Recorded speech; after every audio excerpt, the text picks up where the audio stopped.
Hello, good evening to everyone. Thank you for joining me on another presentation and interview from experts across the world.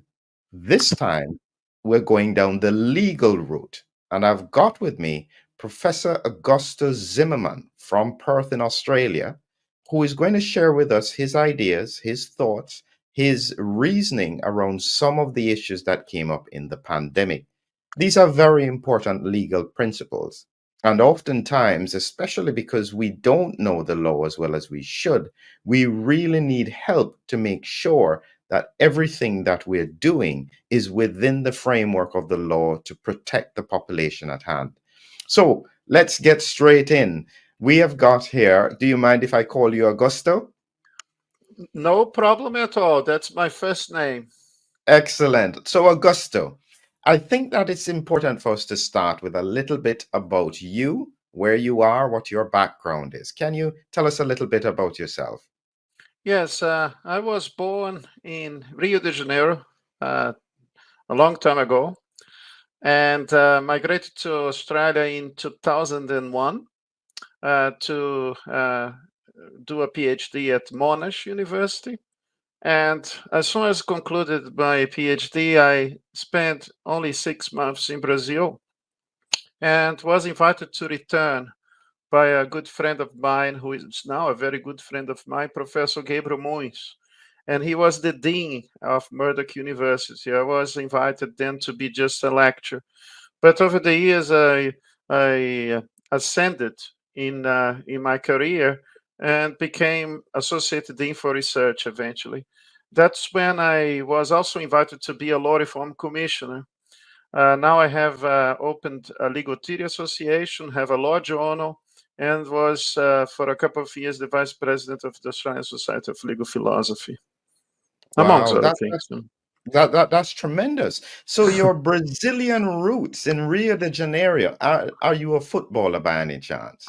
I was a good soccer player. I was even thinking potentially to become a professional soccer player, but my father persuaded me to seek a different path in my life. Wow, that no, that's fascinating. I'm a bit of a football fanatic myself, so we can discuss that at another time. So when you decided to leave Brazil to go Mm. to Australia, how was that transition for you? It was interesting. I was not expected to face a society that so much, I could say, relying on government.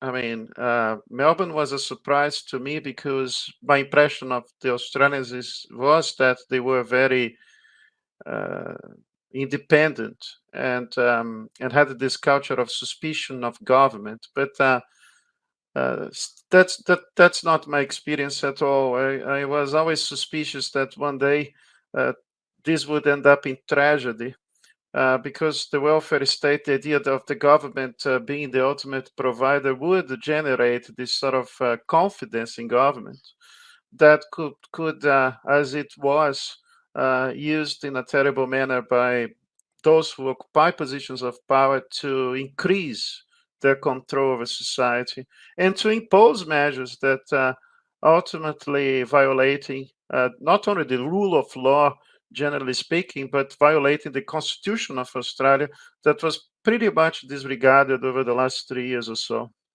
That's interesting. One of the questions about you, Augusto, is that you've always been outspoken, meaning that even before all of the pandemic issues came about, you were challenging many of the issues in Australia about the Aboriginal community. Mhm. Why did you take that kind of stance, especially as somebody who was not Australian?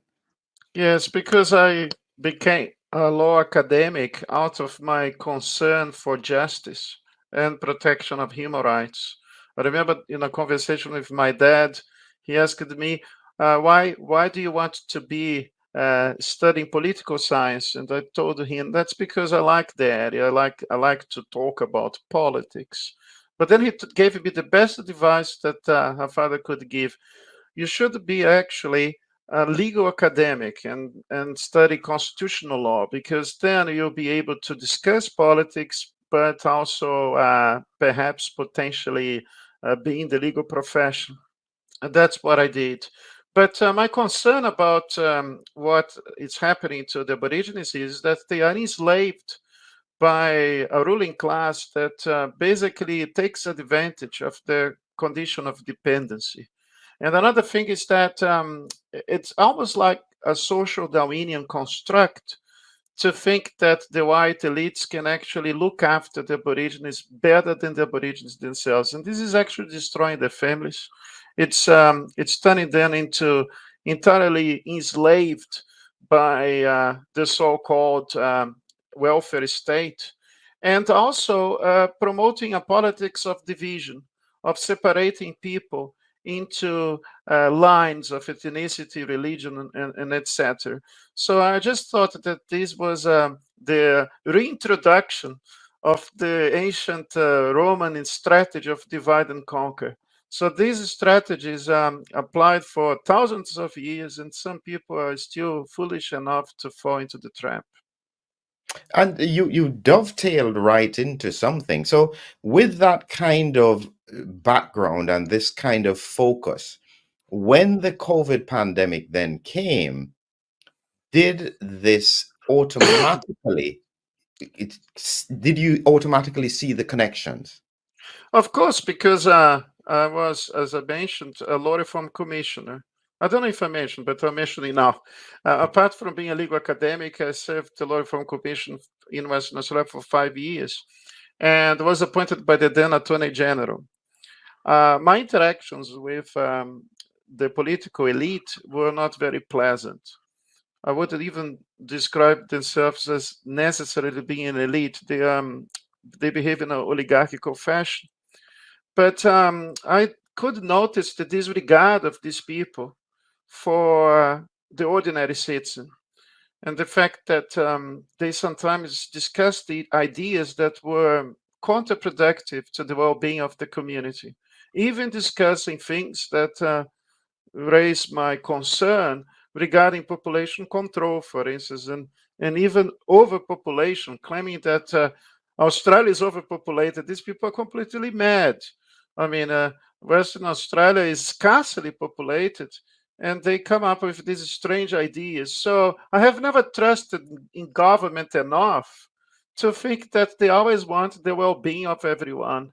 So I have, in my opinion, at least that's what I think, being always very healthily suspicious of government intentions, the intentions of government. And I think that is a very healthy approach that prevents us from being inoculated sometimes with things that you do not necessarily have the confidence that they will be working.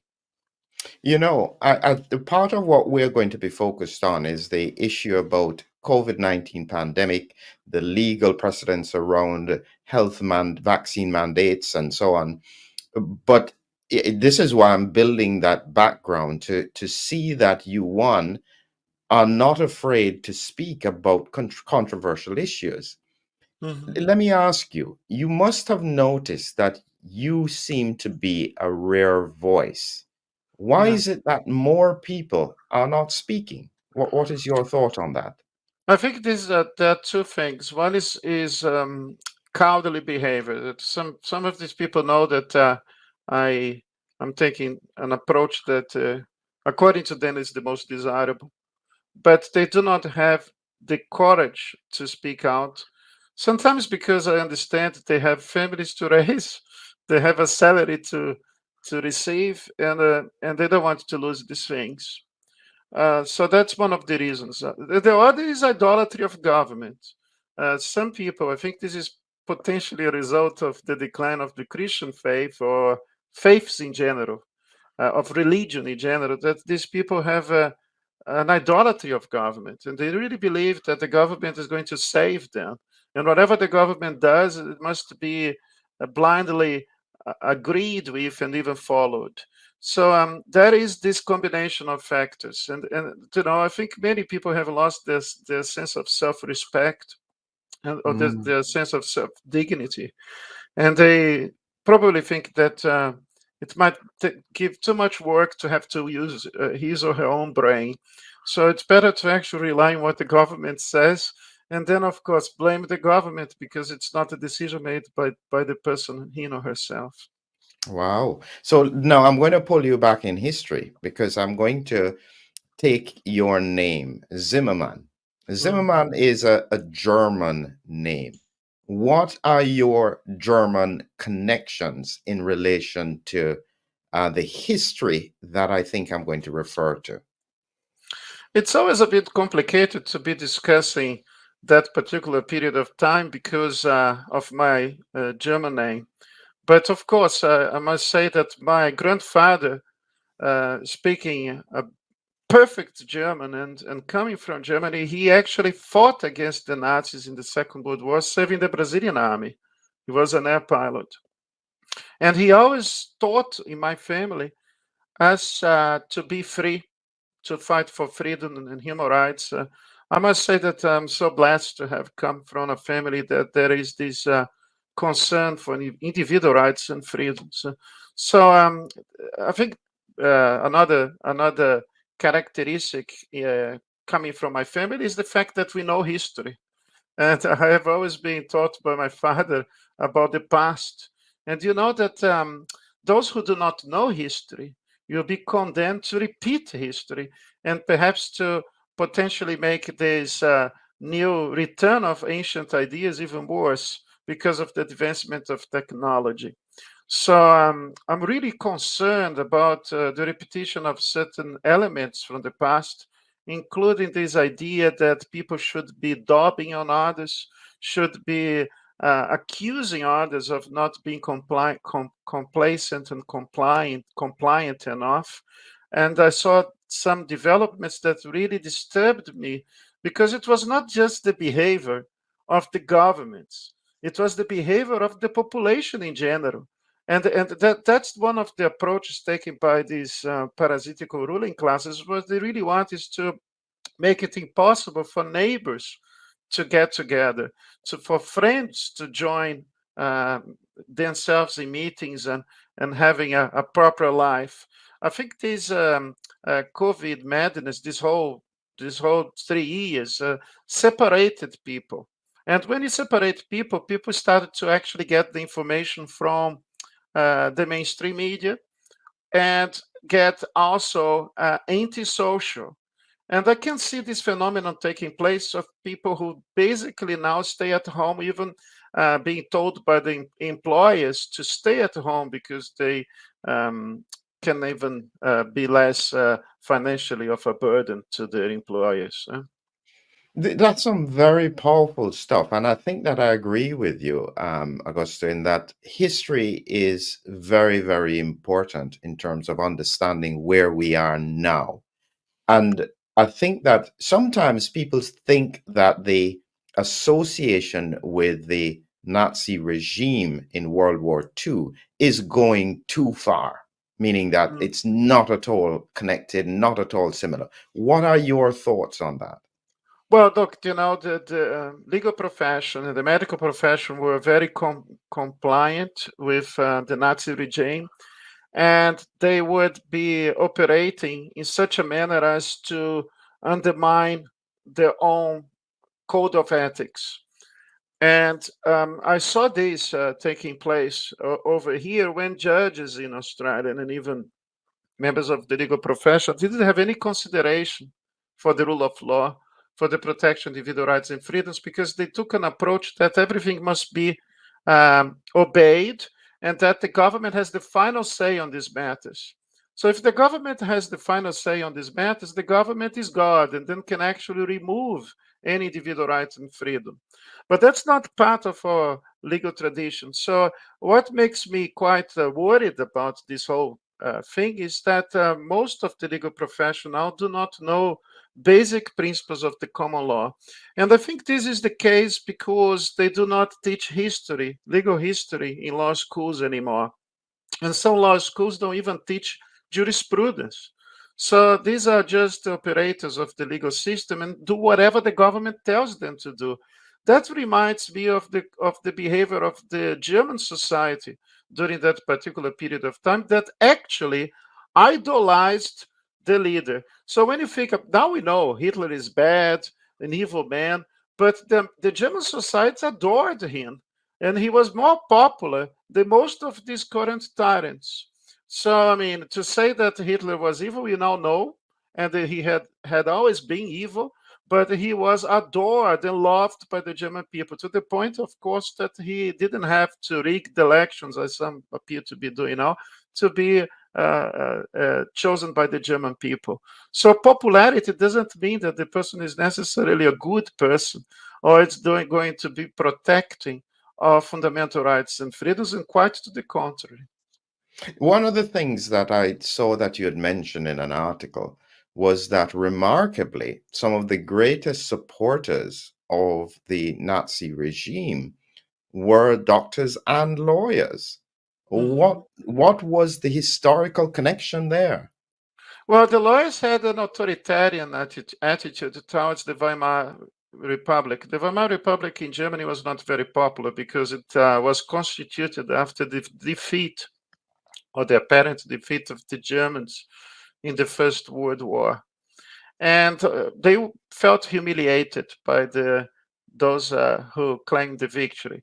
And they were also sympathetic to a strong government that could fix the problems of the society, because the Germans were facing social crisis, an economic crisis, and an inflation, a high inflation. And Hitler appeared pretty much as a messiah, as a healer, as a person who could heal the society from its diseases. And even the treatment of the Jews was based on the medicalization of society. So, in this sense, it's quite interesting when you have the demonization of people who do not comply with the measures that are imposed coercively imposed by government, because that is very similar to that particular moment in history. So there are some analogies between what happened in the 1930s during the Nazi regime and what's happening right now. Of course, we have to be careful about these analogies, and I'm not going to extrapolate on them. Yes, I think some of the things that I thought were very concerning was the issue about the perception of the unvaccinated as being Mhm. almost the harbinger of disease and of risk to the public, and that's probably one of the ways that we had that analogy, and it was based around a flawed understanding of the science, because I think that the politicians at the time were under the idea that if you vaccinate everyone, you would stop the pandemic. And so they put that information across to the public. And so therefore the public naturally was saying anyone who does not comply is prolonging the whole Yeah. process. And I don't think the public has understood yet the significance of that information that was passed on to them wasn't actually scientifically accurate. How Absolutely. mm, Yeah, how do we go ahead, go ahead. no, look, you are absolutely right. And I have mentioned in some of my papers the shocking very disgusting treatment of those who didn't comply or were not subject to this experiment. Even to the point of a lady in Melbourne who had a heart condition. I don't know if you were aware of the fact that she was refused to undergo a heart transplant because she was not vaccinated. And the funny thing about this is that we know, according to very credible uh, research journals, medical research journals, that one of the most common conditions that people who got adverse effects from this experiment is myocarditis. It's a heart attacks and things like that. And I have witnessed many of even my friends having this problem. And Mm. this lady was refused medical treatment, heart treatment, because they wanted to force her to take a vaccine that is actually, some people claim, that's causing heart conditions. So this is total madness. And the Well, level of let me give some persecution, yes. yeah, let me give some context to that, because I think I can understand that. So just so people understand where that's coming from, is that essentially Because the medical community was convinced at the time that if you had the vaccine, it did reduce the risk of COVID 19 and did reduce the risk of severe COVID 19. So their perception, and I guess you could argue rightly or wrongly, was that listen, if you want to have a heart procedure, every risk that could be mitigated needs to be taken. And so, therefore, the perspective of the medical community could be that, listen, in order to have the procedure, one of the things we may have you to do is take a vaccine that would reduce your risk of severe disease. And on balance, you could argue that it's a simple procedure for the ability to get a major procedure. But I guess Mhm. it's equivalent to saying to someone, if you don't stop smoking, I won't do your surgery. And so that's where I think it may have gone too far. Yeah, What was the yeah. legal perspective of that? Well, look, the worst is that this is a because I have even this paper about this matter that was published in the Spectator a couple of months ago. So if it was in the beginning of this thing, when we didn't have enough information about this particular symptom, then we could actually think, well, that's fine. They were unaware of the problem. But this is taking place now, and they continue to discriminate people on such grounds. So it is evil, in my opinion. The way that the unvaccinated was treated in Western Australia, not even Hitler sometimes would do such a thing because it was the whole population being inoculated. And those who were not inoculated lost their jobs. They couldn't even buy a beer to perhaps try to forget the problem by getting drunk because the bottle shops were also demanding vaccine mandates. You could not even have a coffee in those days. But I guess I'm trying to see if I can get a degree of balance in terms of these Mhm. discussions because it is quite difficult. And I think I've come to the conclusion that a lot of people were very, very afraid. And when Yeah. people are afraid, they tend to do things that they wouldn't normally do. And Hmm. at the time, the fear that was driving the population would have caused people to make sure that any measure that could reduce their risk, their personal risk, was taken by the government to protect them. And interestingly, that fear is so deeply ingrained that even when information has come up that challenges that scientifically, the population will still not change their perception.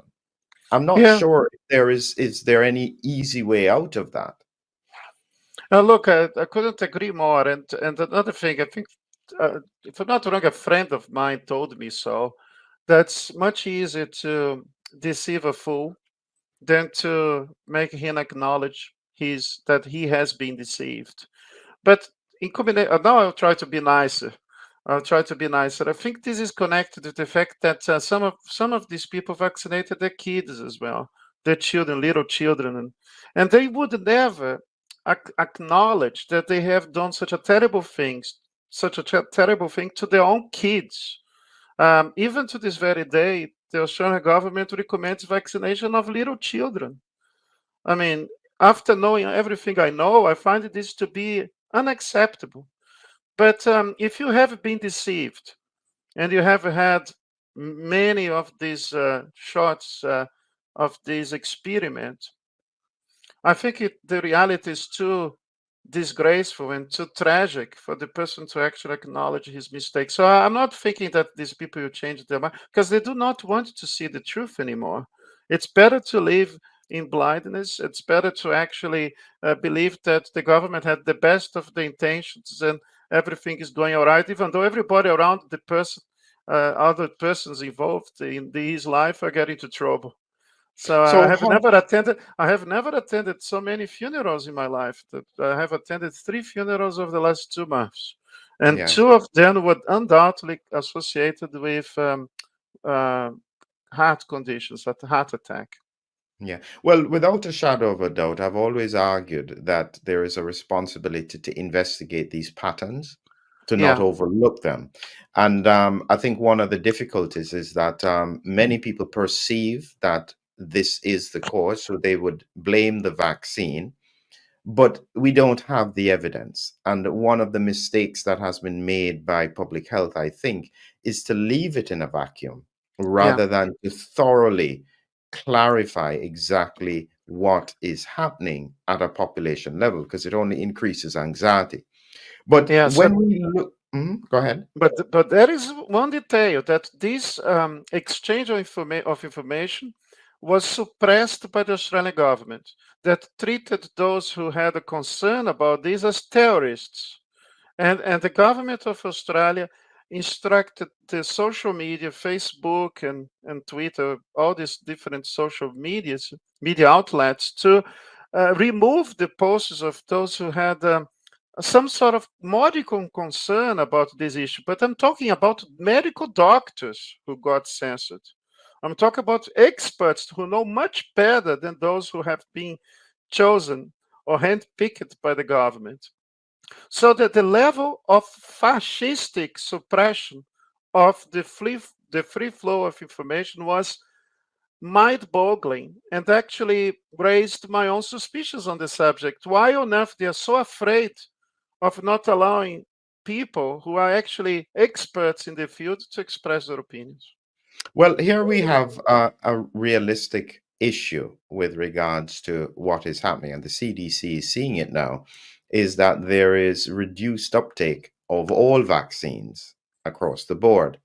Now, Yeah. their view would be, and public health's view is, oftentimes, even if a mistake was made, the damage of acknowledging it can reach other areas that had already been properly, thoroughly vetted. And Mm. so, in the context of protection to the population, public health could quite easily argue that actually, to protect the population, we shouldn't acknowledge any of these issues. From a Mm. legal perspective, is that a reasonable point? I think there is a reasonable. This is a reasonable assumption, because those who are responsible for this potential tragedy would necessarily have to be liable for their actions. And some of these people, not only liable, but criminally liable. The Premier of Western Australia was calling those who raised some doubts on this subject, he called them dropkicks. He told that they should grow a brain. He offended them and forced them to be inoculated in order to keep their jobs. I couldn't travel I could sue him even, because I had a second job in Sydney as an adjunct professor at Notre Dame. I could not go there. I didn't renew my contract. I lost money as a result. But I saw people who didn't have their families together with them because the wife traveled overseas and she could not come back to Western Australia because the borders were closed. And not only internationally, interstate borders were closed in violation of the Constitution. Section 92 of the Australian Constitution says that the borders should be absolutely free. And they were not absolutely free at all. They were completely closed by this person with the support of the federal government. And so the legal ramifications going forward, and this is one of the big issues, is that I think if the pandemic was over and everything was completely back to normal, and I say this in the sense that the WHO has declared the pandemic over. But Yeah. what I mean is that if infection levels had dropped down and everything was almost back to normal, these questions would probably be moot. But we are still probably going to see ongoing issues out of the pandemic. And from a scientific point of view, I have said that the combination of vaccine priming and recurring infection in the context of autoimmunity is extremely serious and needs to be urgently assessed from a scientific point of view. But putting that aside, is it likely that governments will have to face more legal challenges from their populations around the management of the pandemic? Yes, but I'm not necessarily the person who is the, how can I say, the center of the good news. And I don't think, I think there will be more legal challenges, but I'm not entirely confident about judges doing the right thing, because judges in Australia, for instance, are appointed by the government of the day. And when it comes to protecting human rights, they still apply this terrible concept coming from your country called parliamentary sovereignty, meaning that the judges are not there to uphold fundamental rights at all. By the way, the concept of parliamentary sovereignty says that the parliament can violate human rights with total impunity. And judges are chosen by the government. They attend the same clubs. If you want to see a judge, you go to the World Club in Western Australia, they will be having dinner or lunch with a politician. I was appointed because I was the senior vice president of the Liberal Party to be a law reform commissioner. I don't think I would ever be appointed a commissioner if I were not part of the political class. So it's simple as that. I do not trust enough the judiciary to do the right thing, because judge should always be appointed by merit and not by the attorney general or the government of the day, as it is the case in Australia, and certainly the same as to the United Kingdom. So this raises serious questions going forward. I mean, there is the issue at the moment that there do seem to be some lawsuits that are coming through Yeah. against pharmaceutical companies with regards to the vaccine for people who have been injured. And based on what you're saying, are you suggesting that it's unlikely that these will actually be able to be overcome in the courts? Oh, I'm not saying that people should not explore this possibility, but I'm not entirely optimistic. I'm not entirely optimistic. I feel that the best way to go is political.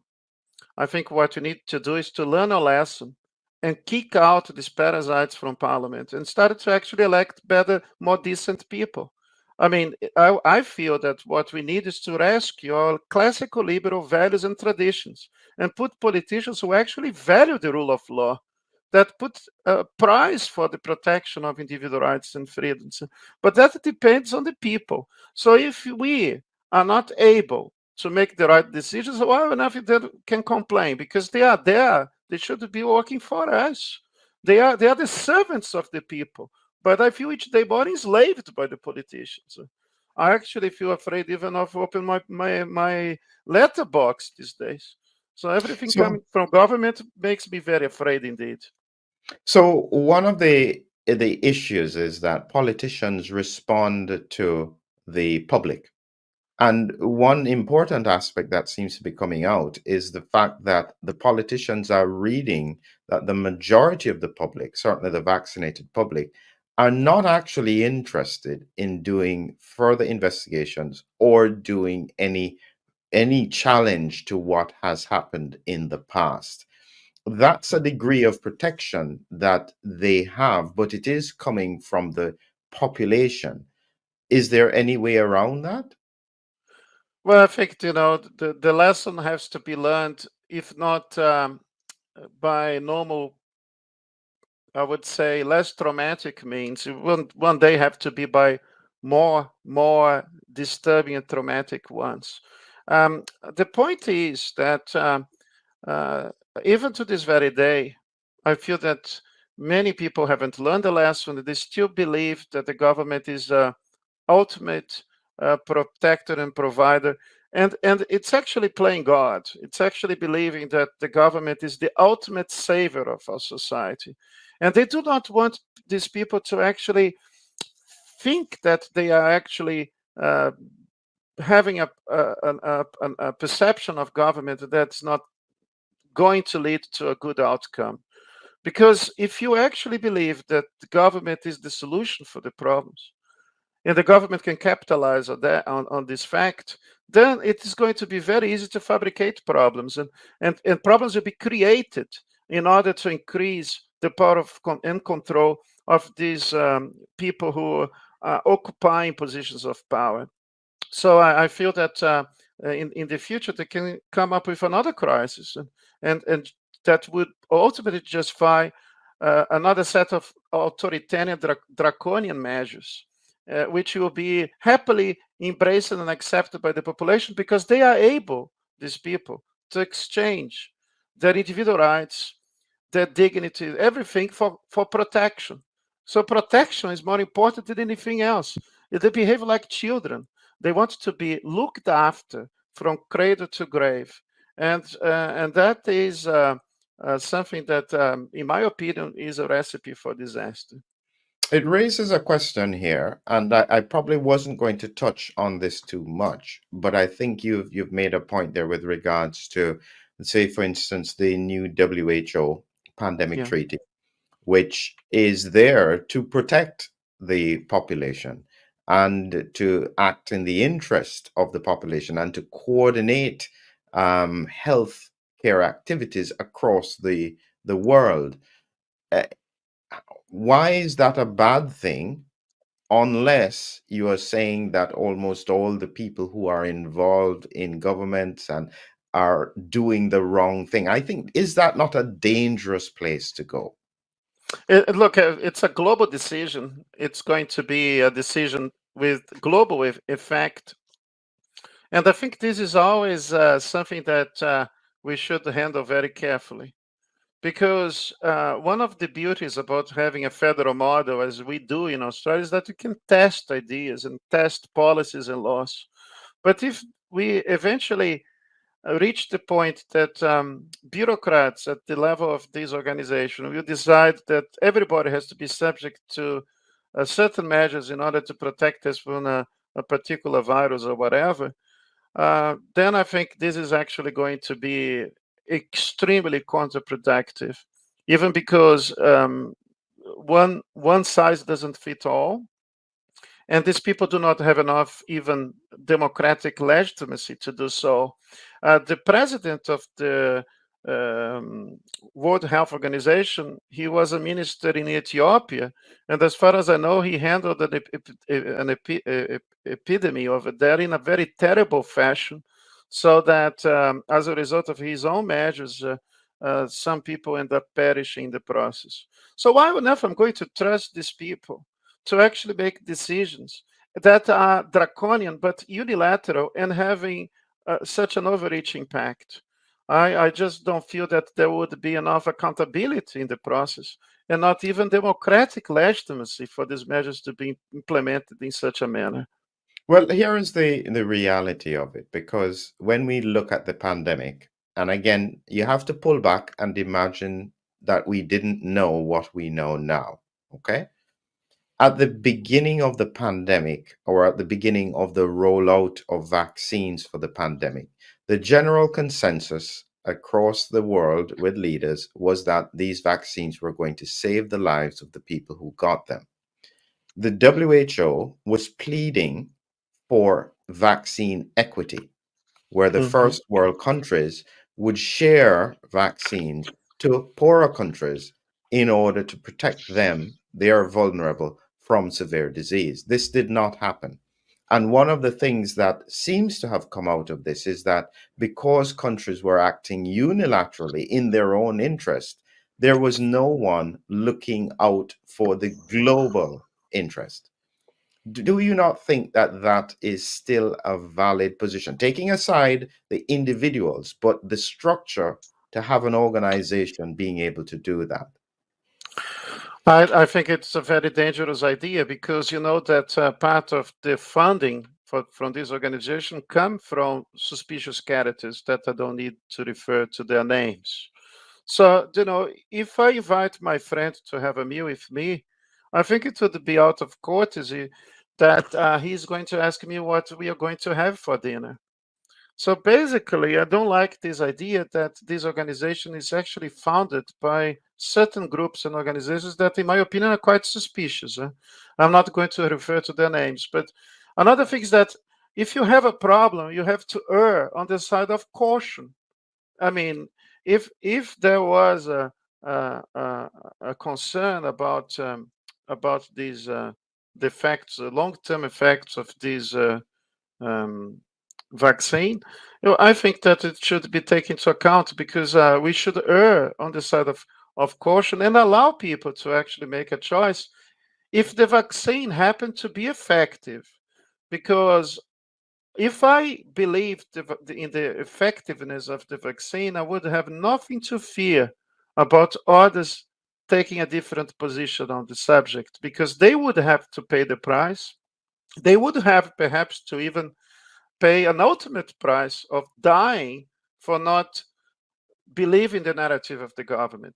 But as soon as it became compulsory, that's when I started to be very suspicious and suspicious indeed about this whole thing, because there was no way of actually engaging a rational conversation during that time. It was all imposed by these dictators, and anybody who had a problem with that were treated like the Jews were treated during that period. Many people lost their jobs, lost their lives, lost even their lives, lost their families, lost their marriages. The level of madness that I have experienced over these last 3 years or so tells me that the scenario is almost apocalyptic. And I'm not happy to see what they did to my people. I'm not happy to see what they did to the Australian people over here, those who actually decided to have an opinion on this subject and paid a very heavy price for this. Yes, this is a problem, and I think that in truth, I'm convinced that this was down to the fact that the scientific advisors to governments were not giving them adequate information. Because I think that in retrospect, I don't think that any government would have mandated vaccines if they had a better understanding of the risk benefit. But I think that they were sold on the fact that they stopped transmission. They were almost completely safe, except for a few minor potential side effects. And in that scenario, one would argue that if, with that information, a government didn't act on it, would that have been negligent? That's the other way of looking at it. And so this is why I said that even hindsight is 2020. I mean, I did have my questions about autoimmunity, but most people had no concerns about that. And so from that point of view, could we completely blame the governments for taking the actions that they did? I think they should be extremely blamed because they used arbitrary powers. They, in the case of Australia, directly violated our constitution. There is a particular provision, that Section 51(23)(a). By the way, we do not have emergency powers in the constitution. So what they did was unconstitutional and illegal. But this particular section talks about uh, uh, the fact that nobody should be subject to any medical or pharmaceutical treatment without his or her consent. Well, that's exactly what didn't take place. So the Constitution, that provision was entirely disregarded. And there were other provisions in the Constitution that were, but emergency powers was used by Hitler. Give an example of another dictator who did this thing. The Weimar Constitution in the 1930s was not repealed. The only thing Hitler had to say is that for the health of the community, to protect them, to preserve the public health, it was important to ignore the Constitution of Germany. Well, that's what I witnessed here in Australia when the Prime Minister said that everybody should be coercively vaccinated. He said, I want the vaccines to be as mandatory as possible. And this guy claims to be a Christian and believing in rights, but he said that everybody would be subject to coercive medical and pharmaceutical treatment, which is not only immoral, in my opinion, but it is unconstitutional. And I'm waiting to see what's going to happen to these people, because how on earth they can actually violate such a clear clause in our constitution, and basically at this point, even to this very point, nothing happening about this, and they are not being held accountable. Well, I think that my advice to anyone who is in that political position is that I think it is better to acknowledge these things early, to recognize that potentially there were risks that were not fully realized at the time, and you reverse and build back public trust by thoroughly investigating all the questions. I think that the issue that has happened around excess deaths across, especially first world countries, highly vaccinated regions, Yeah. that has been largely ignored will come back to bite. And that's my concern, is that my advice would have been to make sure that we demonstrate that the same enthusiasm towards mandates is also done towards investigating, protecting the health of the population after they had been implemented.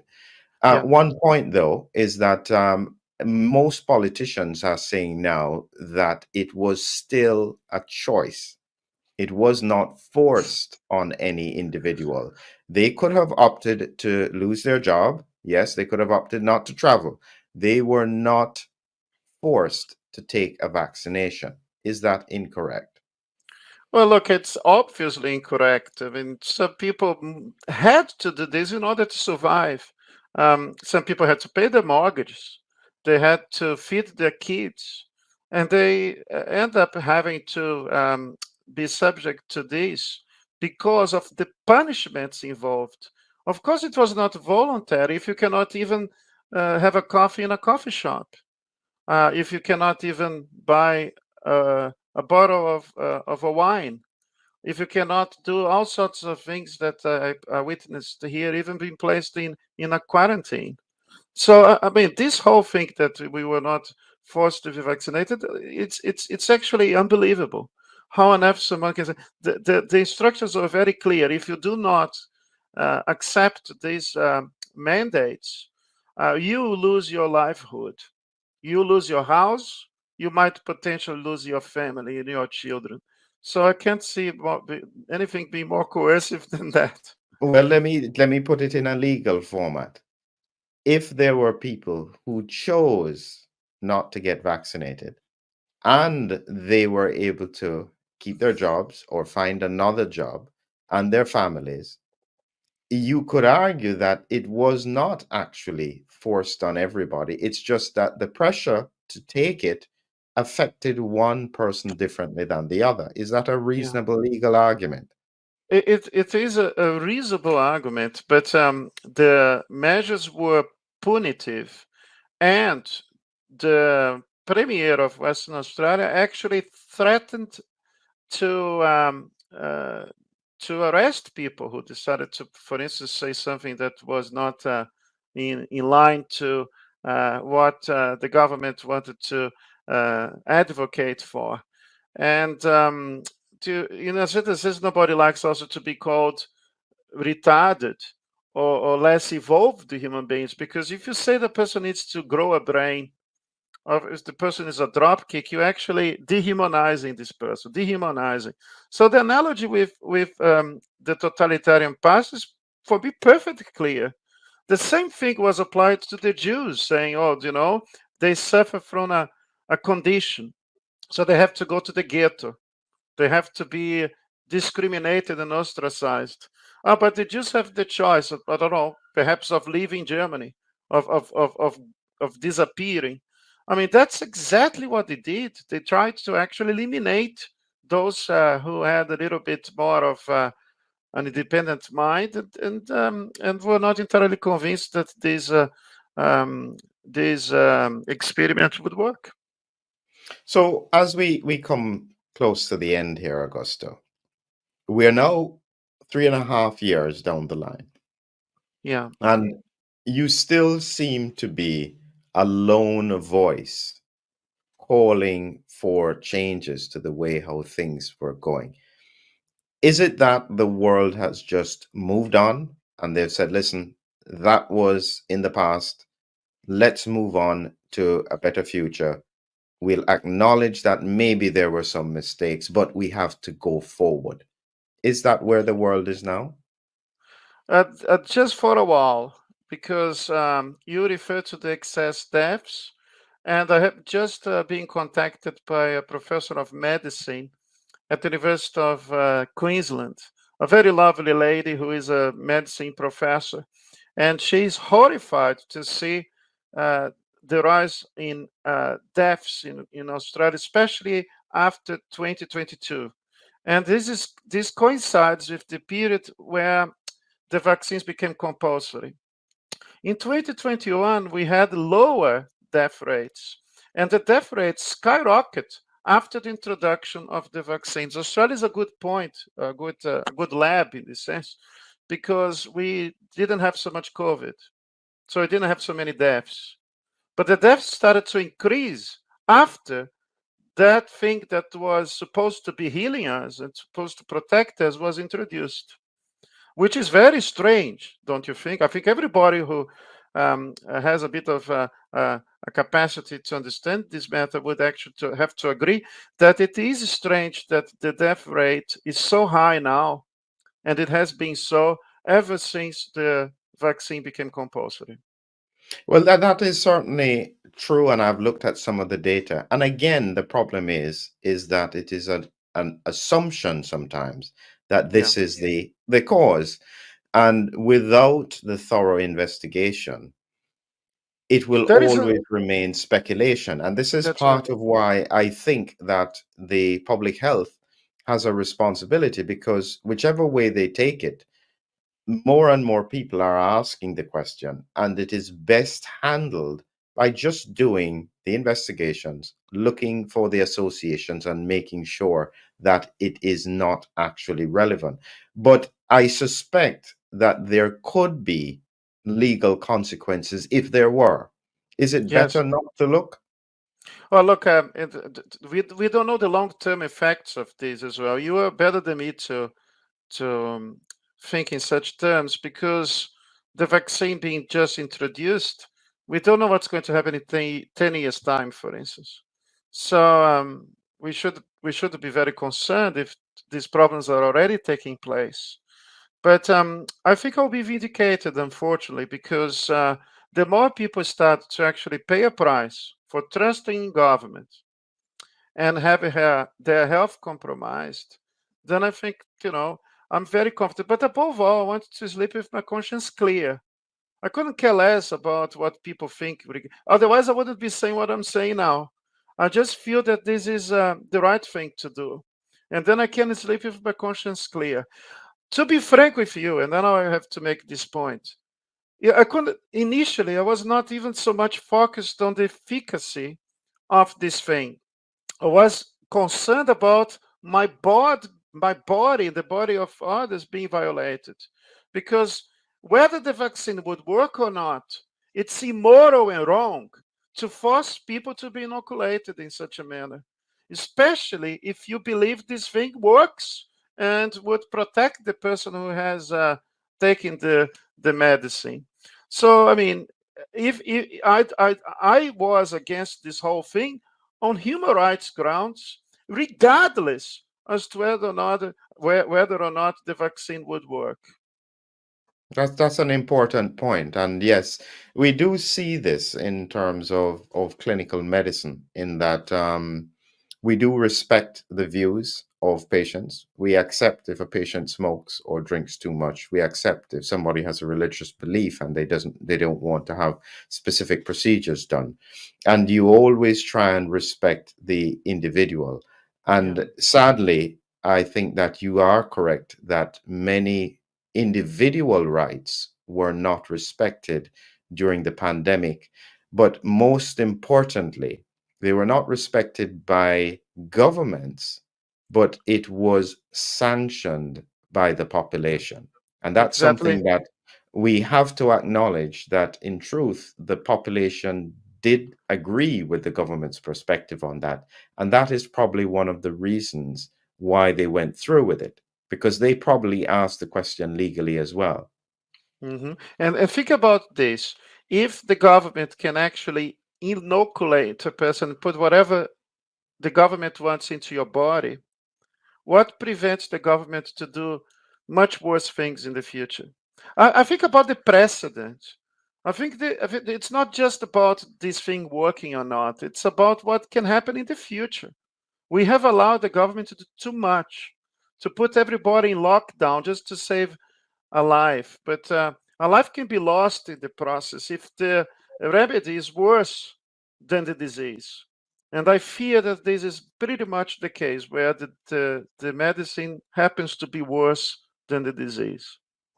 I think that's a very important point. And so I will also remind everyone that we have here emergency powers, COVID-19 restrictions, and mandatory vaccination, a rule of law perspective. And this was written by yourself, Augusto. It's on Amazon, so it's easily accessible across the world. Mhm. Anything that you'd like to say about this particular book? Well, the book, I have the book in front of me so I can actually remind myself of what I have done. But we talk about the use of emergency powers, the unconstitutionality of vaccine mandates, the context of the vaccine and international law. We talk about paternalism or the nanny state and of looking after us and the role of the paternal ruler during this period. And also civil disobedience from a legal perspective. I think there is a room for lawful resistance from time to time. And one of the chapters is about lessons from the totalitarian past that I think we should never forget these lessons. I think what that was a result of we forgetting the past. So, and we give a positive note in the end, and we say one thing that I think started, the first person who said such a thing was an Irish politician saying that the price of liberty is eternal vigilance. I think we're not vigilant enough. It's time to be again and to demand the restoration of individual rights and freedoms that have been taken away from us. Wonderful. Thank you very, very much. Really appreciate your input, Augusto. And I'm sure I look forward to speaking to you again in the future. Thank you. It's such a great pleasure. Keep up the good work. I learned now to admire you. Wonderful. Thank you very much. Could you just stay with me a moment while I play the outro? Thank you, everyone.